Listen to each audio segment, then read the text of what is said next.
계파 갈등, 어리광 정치는 안 통한다. 네, 지금요, 저는 여러분께 이런 말씀을 해드리고 싶습니다. 보수가 왜 폭망했느냐? 친이하고 친박하고 진짜 너무나 징글징글하게, 너무나 진흙탕 싸움을 하다가 보수가 망한 거예요. 예를 들자면 첫 번째 이명박 대 박근혜 이렇게 붙었을 때 그 당시에 경선에서 이긴 사람이 대통령이 되는 겁니다. 정동영은 진짜 뭐 우리가 기대하지도 않았고, 그래서 그 당시에는 많은 민주당 사람들이 아예 투표장을 나가지 않았어요. 그래서 엄청나게 강렬했어요. 그리고 나서 이 친이 친박으로 이제 진영이 나눠갖고, 말하자면은 이 친이계에서 공천 학살을 한 거죠. 그래서 당시에 이 박근혜 의원이 나와가지고 국민도 속고 나도 속았다 이렇게 얘기를 한 겁니다. 그래서 아주 그냥 정말 징글징글하게 싸웠어요. 친이 친박하고. 그런 다음에 마침내 뭐 정운찬이도 내세워 보고 김태호도 내세워 보고 막 이러다가 이제 안 된 거잖아요. 그리고 그 당시에 아주 컨퍼미스트 중재를 잘하고 좋은 게 좋고 아주 이 정치적으로 그 노회했던 이상득 의장이 MB를 설득한 겁니다. 그래서 MB가 이 중후반쯤, 임기 중후반쯤 됐을 때 박근혜 의원하고 당시에 1대1로 만났어요. 그러고 나서 박근혜 그 의원이 나올 때 입이 이렇게 올라갔어요. 그때 이제 MB가 약속을 한 겁니다. 내가 당신 밀어주겠다. 근데 그러고 이제 박근혜 대통령이 됐습니다. 그런데 이제는 또 친이에 이 복수혈전이 친이에 대한 이 친박의 복수혈전이 시작된 거예요. 그리고 이명박 대통령의 4대강부터 시작을 했고 모든 걸 그냥 다시 탈탈탈탈 다 털었어요, 여러분. 그래서 그 당시에 이제 이상득 의장도 이 청와대에다가 신호를 많이 보낸 겁니다. 이거 팩트입니다.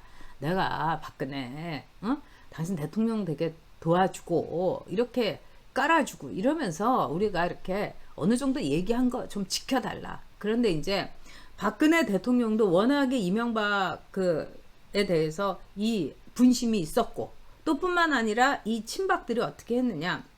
저 박근혜 대통령이 입으로 직접 얘기는 하지 않지만은 이 심기를 우리가 헤아려 갖고 심기 관리를 해야 되겠다. 이래 가지고 친이들을 엄청나게도 탄압을 했습니다. 그러니까 이건 여러분 다 팩트예요. 결국 이걸 보는 국민들의 마음이 어떻겠습니까? 아니 저것들은 이 뭐 권력이 니들 손안에 영원히 있을 줄 아냐? 왜 저렇게 싸우냐? 정말 지긋지긋하다. 이래서 보수가 망한 거 너무나 미워한 거예요. 서로 친이도 친박도 하나가 돼야 되는 겁니다. 그래서 이 계파 갈등이 지금은 조금 이제 수면 아래로 내려간 거예요. 왜 내려갔겠어요? 폭망했으니까 내려간 겁니다, 여러분. 뭐가 있어야지 싸우죠. 아니 싸울 권력이 없으니까 이 계파 갈등이 희미해진 거예요. 그래서 이번 전대에서 이준석이가 나왔습니다.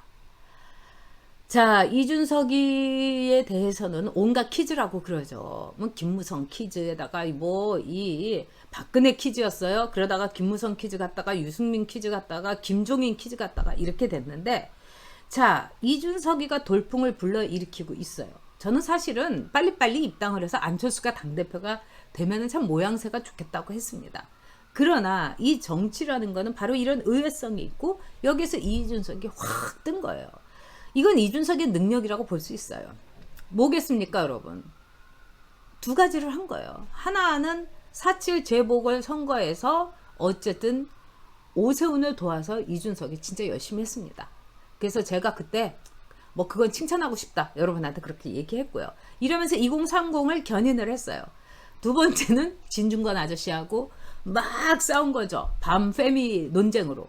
진중권은 페미, 이준석은 반페니 이래갖고 막 싸웠는데, 자, 이 그 과정에서 이 어떻게 보면은 많은 사람들이 걱정을 한 대로, 자, 이준석이 저렇게 하면은 여자들 이대녀들이 다 돌아설 거다. 근데 이 여자들이 다 돌아서지를 않고 지금 어쨌든 통합적으로 해서 너무 극렬 페미는 나도 싫어 이러면서 20대들이 쫙 들어오기 시작을 한 거예요. 자, 이 페미 논쟁이건 뭐건 간에 사람을 끌어왔다는 거. 여러분, 이게 제일 중요한 겁니다. 정당은 사람을 끌어와야 돼요. 그래서 이제 이준석이가 이리 돌풍을 일으키니까 나경원 선수가 개파 얘기를 다시 꺼낸 거예요. 이준석 뒤에는 유승민이 있다. 유승민 개파다. 와, 이거는 여러분 해서는 안 될 일이에요. 아무리 자기가 지금 초조하고 이번 선거에서 자기가 떨어지게 되면 치명상을 입는다. 뭐 그럴 수도 있죠. 근데 다른 사람하고 달리 이 나경원 선수는요. 이 파이팅 스피릿 하나는 좋아요. 아니 뭐 동작 선거에서 떨어지고 그다음에 서울시장 여기서도 떨어지고 뭐 이런데도 어쨌든 꿋꿋이 지키고 있지 않습니까? 아니 그냥 사라지지 않고 지키면 되는 거예요. 그건 자신의 영역이에요. 그리고 이런 상황에서 유승민 개를 얘기하는 거는 굉장히 전략적으로 미스고 정말 자폭입니다. 모두가 개파를 사라지기를 바라는 거예요. 그리고 이 유승민 개가 뭐가 그렇게 대단합니까, 여러분? 지금 보면 유승민은 2.1%예요. 응? 그리고 이 무당층에서 지지를 하던 아니면 당원 지지를 하든 간에 그 2%대를 넘지 못해요. 이건 대단한 한계입니다. 그러면 적어도 뭐 이 개파라고 하면은 뭐 윤석열 개파 뭐 30% 넘는다든가 뭐 이런 게 있고 하다못해 5%를 늘 꿋꿋하게 지키고 있는 우리의 홍준표, 네? 이런 게 있어야지 유승민 개파다 이건 말이 안 되는 거죠. 그리고 다른 걸 다 떠나서 어른이잖아요. 자, 나경원 씨도 이제 60입니다. 그러면 아이들의 젊은 친구들의 밥그릇을 걷어차거나 뺏어서는 안 돼요. 제가 지금 식판 들고 나왔지만 나는 이렇게 한정식을 차려가지고 여러분에게 쫙 보여드릴 수 있다. 자신의 공약과 자신의 가치와 보수를 위해서 앞으로 어떻게 가겠다는 전략으로 승부해야지. 아, 제발요.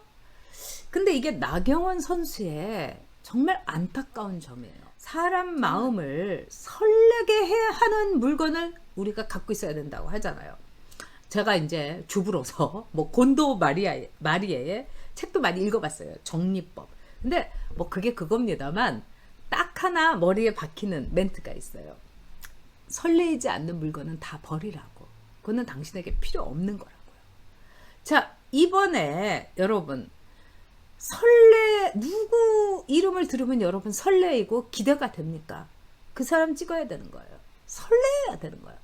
딱 누구 하나도 가슴에 설렘이 없다. 안 되는 거예요.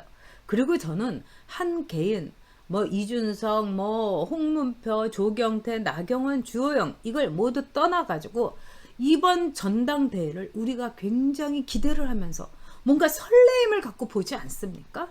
여기서 설사 그럴 리는 없겠지만 이준석이 안 된다 하더라도 성공입니다. 보수 정당은. 바로 그 역할을 이준석이라는 아이가 지금 해주고 있는 거예요. 그럼 이 애한테 고마워해야죠. 그리고 그 애가 그동안에 했던 실수, 그동안에 했던 말, 뭐 어린애가 한 말인데 그걸 뭘 그렇게 여러분 크게 이야기합니까?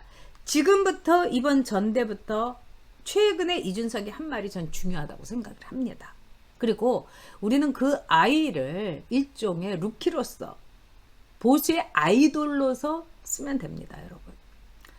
조수미 씨라든가 또 뭐 정경화 씨라든가 뭐 이런 분들이 대한민국의 이름을 엄청 날렸어요. 굉장히 좋아하는 음악가고 예술가입니다. 그런데 여러분 BTS만 합니까? BTS가 지금 한국을 엄청나게 올려주고 있고 국격을 올려주는 거예요. 윤여정 씨도 아카데미 조연여우상을 탔지만 BTS에는 족탈불급이죠. 그거하고 똑같습니다. 근데 윤여정 씨처럼 멋진 어른이 되면 되는 거예요. 그리고 이 아이돌, 보수의 아이돌로서 우리는 이준석의